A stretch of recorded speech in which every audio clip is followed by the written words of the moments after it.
श्रीराम जय जय राम.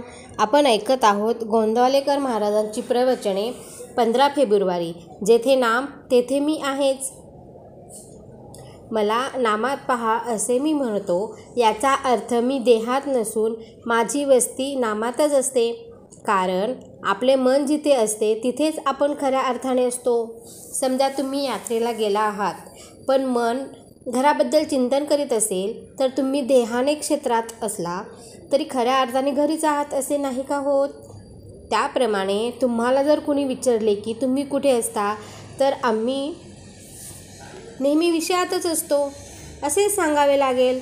ज्यांना जे जास्त आवडते त्यातच ते असतात, हे खरे ना? मग तुमचा गुरु कोठे आहे असे जर कोणी विचारले, तर तो नामात आहे असेच म्हणाल ना?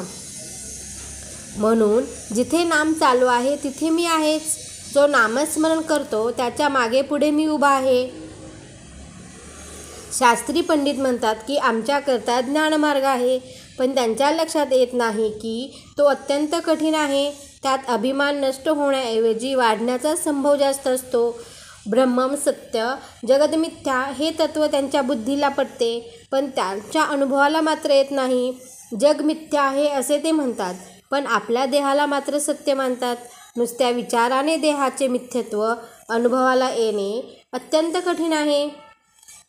कर्मठ लोक म्हणतात की आम्ही आमच्या कर्ममार्गानेच जाणार. आमचा नामावर विश्वास नाही. आम्ही वेदांनी घालून दिलेली बंधने आणि नियम यांचे पालन करणार असे म्हणून ते बंधने आणि नियम यांचे इतके काही पालन करतात की ते बंधनाला सर्वस्व मानतात.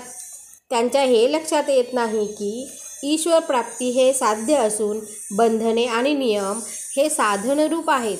साध्य साधण्यापुरतीच बंधने पाळायला हवीत. फुलझाडांची बाग रक्षण करण्यापुरतेच तिचे कुंपण सांभाळायला हवे, पण ते कुंपणाला सर्वस्व मानतात. त्याला खतपाणी घालून वाढवितात, आतल्या बागेकडे लक्ष देत नाहीत.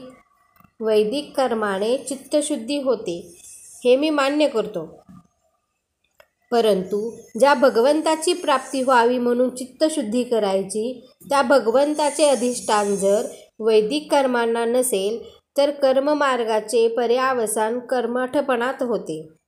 नामावर विश्वास नाही असे ते म्हणतात, पण संध्येच्या किंवा कोणत्याही वैदिक कर्माच्या सुरुवातीला ओम केशवाय नमः असे म्हणतात. ते नाम नव्हे काय?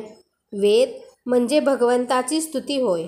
ती करीत असताना आपले लक्ष शब्दांकडे नसावे, त्याच्या अर्थाकडे असावे. अर्थ न समजला तरी भगवंताकडे असावे. राम नाम हे ओंकाराचे स्वरूप आहे. ते सर्व कर्माचा आणि साधनांचा प्राण आहे. श्रीराम.